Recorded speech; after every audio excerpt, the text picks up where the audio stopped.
সোমবার বিজেপি যুব মোর্চার উত্তরকন্যা অভিযান ও সমাবেশ ফুলবাড়িতে জোর কদমে চলছে। শেষ মুহূর্তের প্রস্তুতি, হাইকোর্টের অনুমতি হাতে নিয়েই চলছে মঞ্চ বাঁধার কাজ। নারী সুরক্ষা সহ একাধিক ইস্যুতে রাজ্যের বিরুদ্ধে এই অভিযান হলেও আদতে 26 বিধানসভা নির্বাচনের আগে উত্তরের দলকে চাঙ্গা করতেই বিজেপির এই কর্মসূচি বলেই মত রাজনৈতিক বিশ্লেষকদের।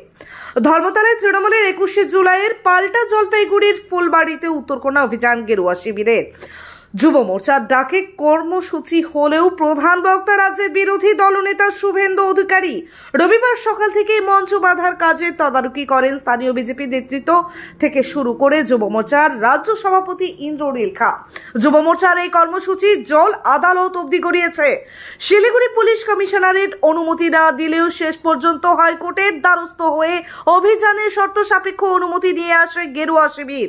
কোর্টের নির্দেশ মেনে ফুলবাড়িতে মঞ্চ বাঁধতে গেলেও স্থানীয়দের বাধার মুখে পড়তে হয় বিজেপি নেতৃত্বকে।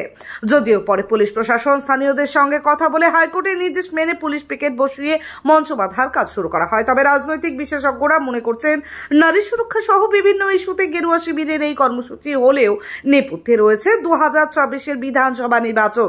রাজ্য জুড়ে তৃণমূলের দাপাদাপি হলেও উত্তরবঙ্গের সেই অর্থে ঘাসফুল ফোটাতে পারেনি শাসক দল। শক্তিশালী বিজেপি, বিধানসভা নির্বাচনের বাকি আর মাত্র কয়েক মাস।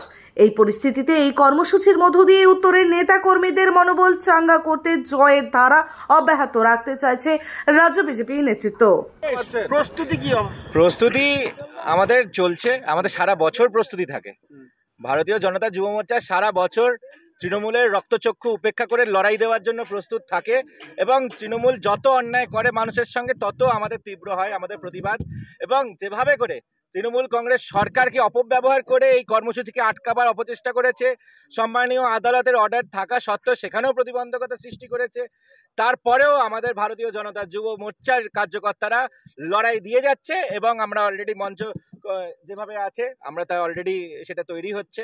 তার সাথে সাথে দেখুন, আগামীকাল পশ্চিমবঙ্গের যেরকম সম্মানীয় আদালত আমাদের যেরকম নির্দেশ দিয়েছে, ডেফিনেটলি আমরা সেটাকে পালন তো করব, কিন্তু যে হারে পশ্চিমবঙ্গ জুড়ে নারীদের ওপর নির্যাতন চলছে, আরজিকর কাণ্ড ঘটল, আমরা আমাদের বোন অভয়াকে হারালাম, সমগ্র পশ্চিমবঙ্গ আন্দোলিত হতো, যে আলোড়ন, যে প্রতিবাদ সমগ্র বিশ্বে ছড়িয়ে গেল, কিন্তু তারপরেও দেখতে পেলাম তৃণমূল কংগ্রেসের নেতারা গণধর্ষণ করছে, খাস কলকাতার বুকে কসবা ল কলেজের মধ্যে। 1 বছরও কাটেনি এবং তারপরে উল্টে যারা প্রতিবাদ করছে তাদের ওপর বারবার করে পুলিশ, তাদের ওপর বিভিন্নভাবে প্রশাসন বিভিন্নভাবে তাদের মধ্যে ওপর প্রতিবন্ধকতা করছে। ধর্ষণের বিরুদ্ধে একটা এত বড় মিছিল রাখা হচ্ছে, উত্তরকন্যা চলো কর্মসূচি আমরা নিচ্ছি। উত্তরবঙ্গের আমরা দেখেছি এর আগে কখনো কালিয়াগঞ্জ, কখনো মাটিগাড়া, সেখানে আমাদের বোনেরা নির্যাতিতা হয়েছে। কখনো আমি সব জায়গা খুঁজলাম কিন্তু কোথাও আমার পছন্দ মতন ড্রেস পাচ্ছি না। আমি বাড়ি আসছি।